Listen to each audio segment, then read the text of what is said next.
olete võib-olla leidnud oma istmed, et tagasiside küsitluslehed, need soovin, et te teeksite ära ja enne lahkumist, sealt, kus te saite nime kleepsud, saate vahetada selle tagasiside ankeedi väikese kiigituse vastu, mille saate lahkudes endaga kaasa võtta.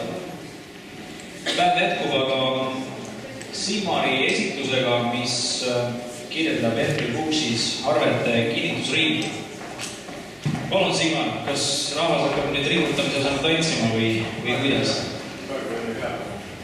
Praegu on tantsulõuna ei pea ja püstitõusuna ei pea, et just tulime siia. Et laseme siit samas vaimus edasi ja ootame veel siia paar viimast inimest saali ära või on vist kõik tulnud juba. Vist on kõik kohal. Kui näete meile vasakult, et teie kolleeg või sõber on kadunud, siis saatke talle Facebook Messengeris kähku teada. Nii, siis ma räägiksin arvete kinnitusringist.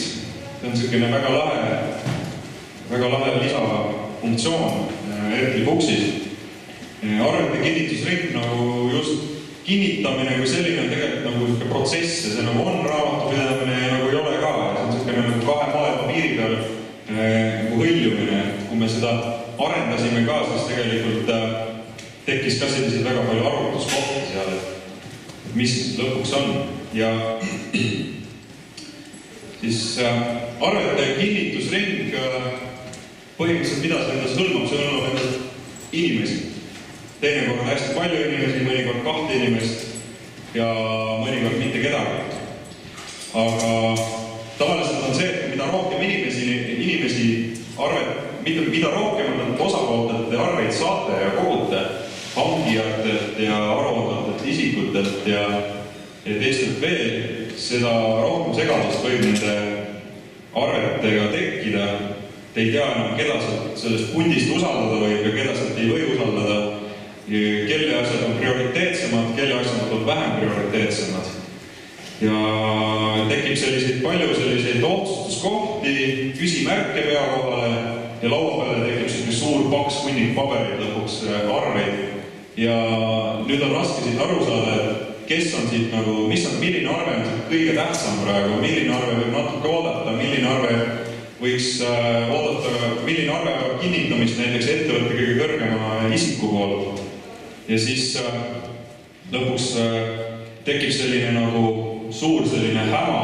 Mul oli endale hiljuti enda nagu igapäevatöös üks selline olukord, kus ma saatsin kliendile arve, mina olin hankija, saatsin kliendile arve ja mu arve jäi maksmata, see ei maksnud mulle ära.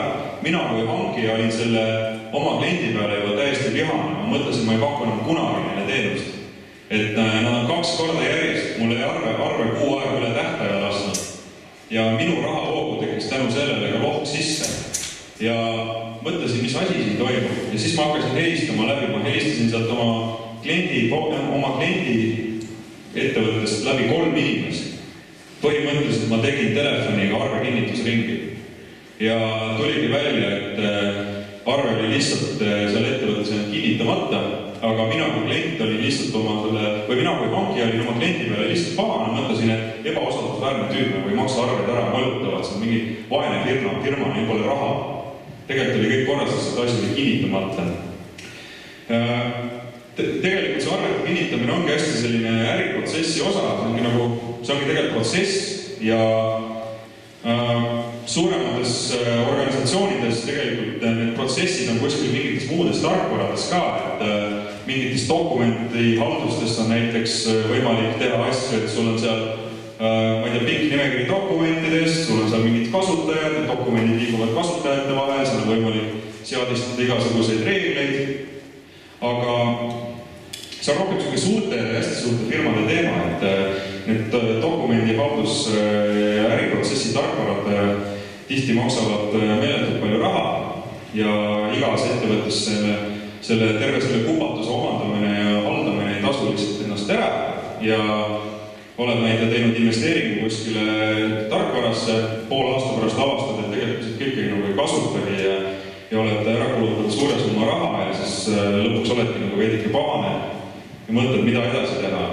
Ja Nüüd me ERP-i siin klientide tagasisidet taaskord kuulates mõtlesimegi, et miks mitte teha ka meile arvete kinnitusring ja tegelikult teha seda nagu kättesaadavaks kõigile, et arvete kinnitusring ei ole nagu ainult ei pea olema mingi suure ja võimsa organisatsiooni teema, kes suudab endale Microsoft Dynamicsit ülal pidada, et tegelikult võiks selle arvete kinnitusringiga nagu, seda võiks kasutada kõik, ka ma ei tea, 20 inimesega firma ja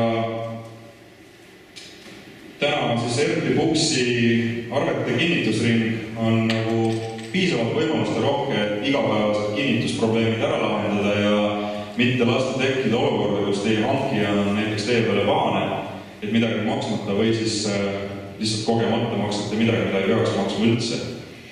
Ja ERP-i kinnituste ring on täna siis võimalik seadistada tööle kas täiesti automaatselt, et tuleb sisse mingi arve ja lihtsalt see läheb kohe maksmisele. Et näiteks te olete seal määranud, et sellelt konkreetselt hankijalt selle summa ulatuses, selle võib kohe saada maksmisele, seda võib usaldada.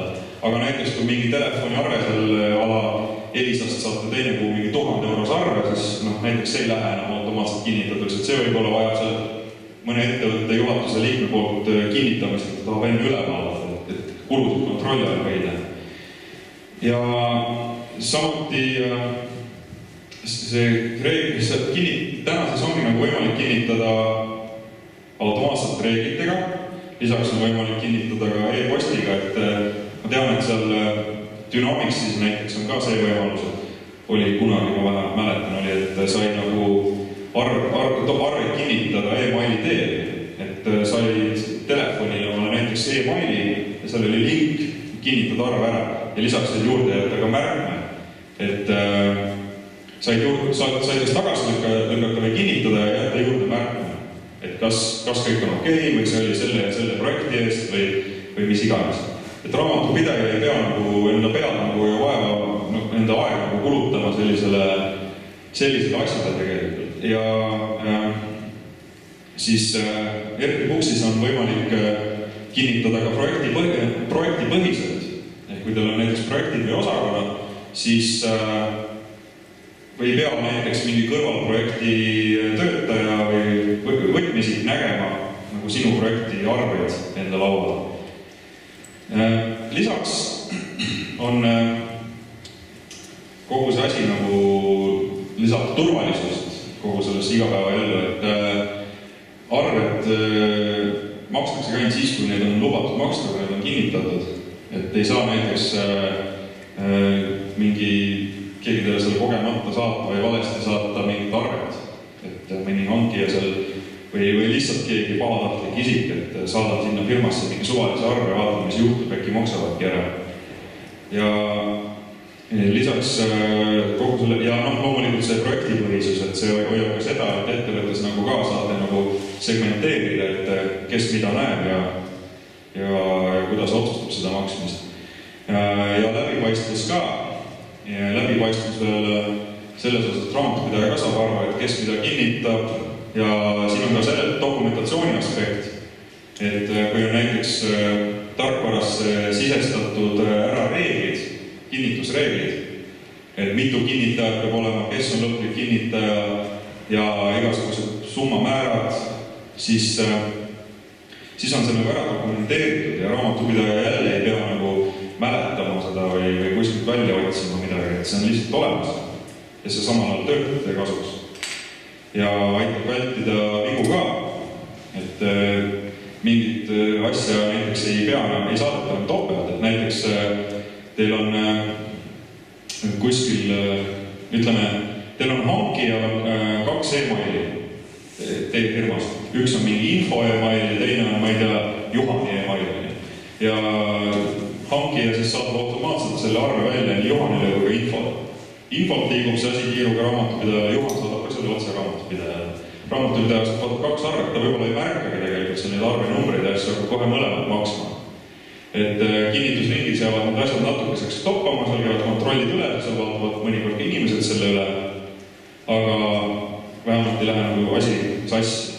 Ja loomulikult on see automaatne kõik. Seda Erkli Buksis on see kinnitus nagu kõik automaatne, nagu enne mainisin, et kui on näiteks mingi konkreetne hankija ja konkreetne mingi summa piir ja asjad, siis on see automaatne ja teie hankijad on õnnelikud, sest te olete hästi usaldusväärsed. Teil kui arve tuleb, maksate selle kohe ära. Ja see sobib ka suhteliselt nagu kõigile tegelikult. Et kui see arvete kinnitusring on raamatupidamise tarkvara küljes juba olemas, siis ei ole vaja mõelda, et hoopis mul on vaja mingit dokumendihaldust, mul on mingit protsessi tööriista vaja ja veel mingeid asju vaja. Et see on lihtsalt selle väikse lisafunktsiooniga tegelikult olemas. Ja lisaks Erkli Buksis täna niikuinii tehakse arvete salvestamist nagu pikaajaliselt, ehk siis pannakse pikaajalisse andmebaasi kõik need failid hoiule, et ei kao kuhugi ära. Samuti juhtub see ka kinnitusringiga, et asi jääb sinna hoiule, see ei lähe kuskile kaduma. Ja kinnitamist saab teha käigu pealt. Näiteks ei ole tüütu, kui vahepeal lendab kuskile sulle laua peale, näiteks kas mõne projektijuhi või juhatuse liikme või kellegi laua peale pakka arveid või e-maili mingi hunnik ja siis ta peab hakkama neid üle vaatama, kinnitama, kas see on okei või mitte. Ja tean omastest ka, et kui sellist asja liiga palju koguneb, siis sa lükkad seda natuke edasi ka 2 päeva ja jälle siis hankijad mõtlevad selle, et miks need vennad majutavad. Et tegelikult tänu sellele e-maili lahendusele, et kinnitada saad e-maili kaudu, saad sa teha ka seda telefoniks käigu pealt. Et lihtsalt oled, ma ei tea, Küprosel ranna ääres või kus iganes, lennujaamas, ootad lennukit, vaatad vahepeal meili, siin on mingi arv, kinnitad kähku ära. Ja tegelikult see arvete kinnitusring on üsna lihtne kasutusele võtta. Erkli Buksis lihtsalt lähete seadestest alla ja vajutad kasutada arvete kinnitamist, mis järel enam ükski arve automaatselt kinnitatuks ei lähe, vaid seda peab nii- öelda see kõige kõrgema õigusega kasutaja selle organisatsiooni on kinnitama alati üle, enne kui sellest saad mingit makseasju koostada ja makstuks märkida. Ja lisaks edasi saad veel koostada reeglid ka. Selline on siis arvete kinnitusring. Tegelikult ma arvan, et siin paljud raamatupidajad on sellega juba kokku puutud ka, et see ei ole tegelikult nii uus teema, aga Erkli Buks lihtsalt tegi selle kättesaadavaks ka väikestele ja keskmistele suurustele firmadele. Et see ei pea olema nagu selline suure ja võimsa organisatsiooni teema ainult. Aitäh, kas on küsimusi?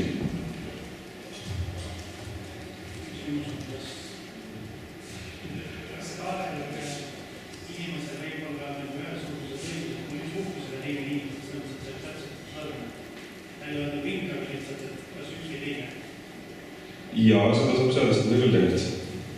Et seal on tegelikult, see on nagu arvupõhiselt töötab ka, et kui näiteks ongi, et teil on näiteks Erkli Buksis mitu kasutajat, ma ei tea, 2 või 3, ja siis sinna saab teha näiteks kinnitusreegli, et sellel arv peab olema vähemalt üks kinnitus. Jah, et lihtsalt vähemalt üks kinnitus peab olema peale. Ja siis ükskõik kumb kinnitab seda. Võivad mõlemad või kinnitada on 2 kinnitus.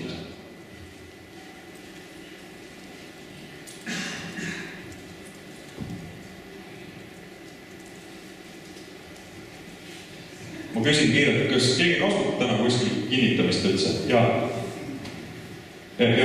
Ja kas teie kasutab täna arvete kinnitamist üldse? Olete tegelenud sellise asjaga? Teie tegelete? Keegi veel? Keegi siin veel mõni tegeleb. Aga tundub, et see teema on veel suhteliselt uus. Aga jah, see nagu muutub täna nagu järjest rohkem, see tuleb nagu rohkem teemas ja sellest käib päris palju juttu.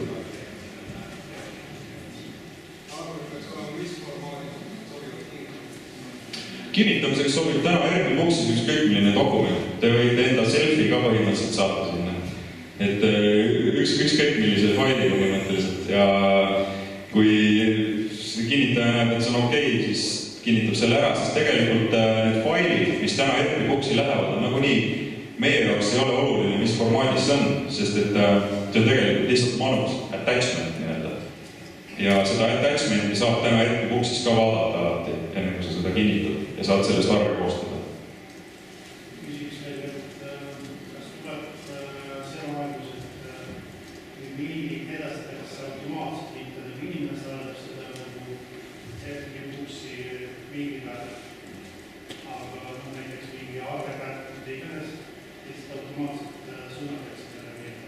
Et te mõtlete, et kui... No lihtsalt on see number meeles pidada. Et see kinnituslink tuleks nagu mingile listi aadressi. Ei, see aadretus sinna kuusse saab. See, okei, see on tegelikult üks teine teema. See on seotud Ostarate postkastiga. Ma räägin sellest hiljem natukene. Jaa.